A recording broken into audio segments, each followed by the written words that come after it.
Well, hello, my freedom loving brothers and sisters. Saturday, this month is flying by. I'm sitting here in the man cave, so we're just going to have a little man cave talk. And just want to share a few things with you that been tumbling around in this brain of mine. you know, I can't get away from the fact when I think about the politicians in our states and of course in Washington D.C. These are supposed to be educated people. These are, Yale graduates, Harvard graduates, Stanford, all those high-level educational institutions, but they're really dumb. And I think of it like this. Let me make a parallel here. When an individual becomes intoxicated on alcohol, they can be, prior to that, they can be extremely intelligent, very capable. They can be educated. They can hold high positions in the political arena and businesses and educational institutions. But once they succumb to alcohol, they get really stupid. Yeah, they get really stupid. That's what happens. They talk stupid, they walk stupid, their whole demeanor is stupid. And so these politicians that's been elected to these positions, first of all, they're supposed to be our servants. They work for us. But they think that they're the boss. And once a politician thinks that he's the boss, he's the CEO, he's the one that calls the shots, then what happens is, rather than being drunk on some alcoholic beverage, he begins to be intoxicated on power and money. And as alcohol becomes an addiction by choice, power and money, that insatiable addiction for power and money takes over the minds and the hearts and the souls of these politicians. And so what's the result? They become stupid. I mean, totally incompetent and stupid.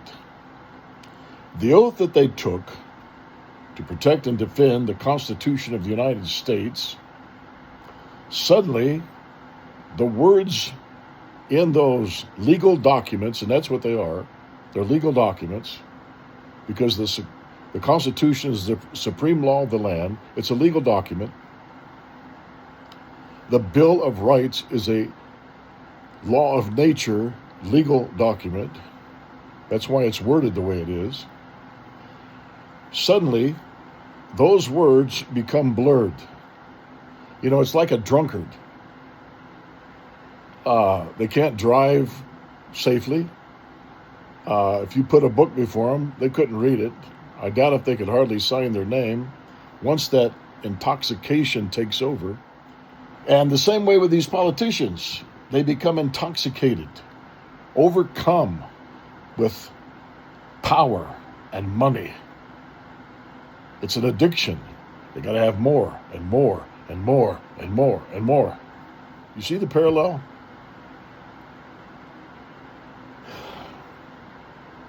So here we are. It's a constant battle of freedom versus stupidity. I mean, let's just look at some basic facts here. These people has been elected to these positions. They want to try to tell us what our rights are. They want to interpret the Bill of Rights or completely strip them away from us. But here's the problem. They never gave them to us, so they can't take them away. These Unalienable rights have been endowed by our Creator. There was no political process involved. You're born with it. It's intrinsic. It's inside of us.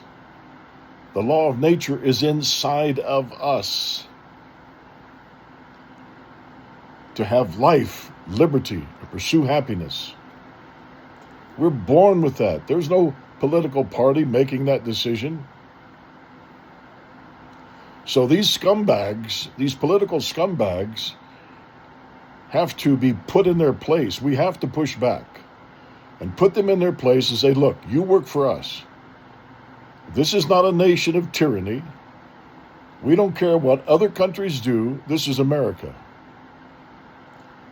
The Declaration of Independence sets us apart. The Constitution, the Bill of Rights, sets us apart. Those legal documents set us apart from any other nation. I don't care what they're doing in Australia. I wish the Australians would get an understanding of what we understand. But I don't care what they're doing in China or Russia or South America or Canada or Mexico. I don't care. They can run their countries the way they want to. But we, the people, are going to run this country the way it's supposed to be. Are you hearing me? I hope you're hearing me loud and clear. So these power-hungry and greedy scumbags that can never get enough, they want to continue to erode our freedoms, our liberties, but they can't even manage our money. Oh, they manage theirs. Oh, yeah. I mean, they can come into office making, $175,000 a year, and just a few years they're worth millions. They know how to manage their money. Oh, yeah. They know exactly how to manage their money, but not ours. Please think about that. They know how to manage their money and keep getting more wealthy, and more wealthy, but they do not know how to manage our tax dollars. So do you honestly think that I'm going to subject myself to a criminal enterprise of corrupt elected officials that's been proven to be guilty of fraud, lies, deception, corruption? You really think I'm going to subject myself to that? You think I'm going to wait for them to give me permission to exercise my unalienable rights? You're looking and talking to the wrong man here. I get so upset when I come across these posts on Facebook and different places. I just made a comment on one here just recently. They were talking, was it the NRA or something like that? I don't know. These organizations that get wealthy off of us because we think we need them. There's talking about the Supreme Court 9-0 ruled in our favor as, Second Amendment people to, I forget, to constitutional carry or something like that. What? What are you talking about? A victory? What are you talking about? The Supreme Court gave us a victory on the Second Amendment? Are you kidding? Are you waiting for the Supreme Court to give you a victory? Don't kneel down to their stupidity. Our victory to keep and bear arms was won before the Second Amendment was ratified. You realize that? The War for Independence lasted, 8 years and 4 months, something like that. 8 years and 4 months. Who was fighting in that war? Now, the government hadn't even been instituted yet. Political offices and parties hadn't even come into manifestation yet. So who fought with muskets and cannons? Who fought in that 8 year, 4 months war? Was it the Marines, the Navy, the Army, the National Guard? Was it the SEAL teams? No. They hadn't even come into existence yet. It was farmers, tradesmen, laborers, we the people, common citizens, American citizens. That's who fought in that war. Black people fought in that war. And I don't like to use that word black. If you watched my videos before, you know how I'm totally opposed to the black, white, yellow, red, brown crap. Anyway, farmers, laborers, tradesmen who picked up muskets. That victory was already won in the 8-year, 4-month war for independence. 8 years later, the Second Amendment was ratified. Did that give us rights? No. It was a reminder. Those Bill of Rights were reminders.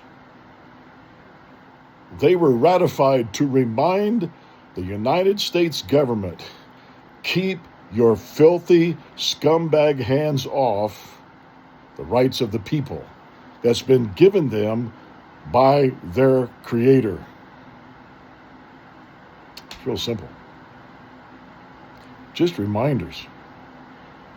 It was a reminder to the government. They don't need your permission to speak freely. They don't need your permission to breathe freely. They don't need your permission to travel freely. They don't need your permission to publish freely. They don't need your permission to worship freely. They don't need your permission to express grievance against a tyrannical government. They don't need your permission. They don't need your permission to keep and bear arms, to ensure the security of a free state. They don't need your permission to cross state lines. They don't need it. Keep your filthy, tyrannical scumbag hands off of the Bill of Rights. That's what it's there for. The people are still paying money to the NRA, to these other private organizations, USCCA, I don't know. There's so many of them paying money for their pamphlets and books, and don't spend your money on that. You are we the people. We hold the power. You just have to learn to push back. And the more we unite, the greater the population becomes, where we push back and say, look, you're not our boss. We don't work for you. You were elected by us. You work for us. And if you want to violate your oath of office and think that you're going to trample on our rights, we will abolish you. We will abolish you. And that's a word that's used in the Declaration of Independence. We will abolish you. We will make sure that you're gone. Don't be afraid, people. Be an American. Be a warrior. Be a patriot. Be free. Live free. Protect, defend your life, liberty, and pursuit of happiness. And hey, until next time, I'll catch you later.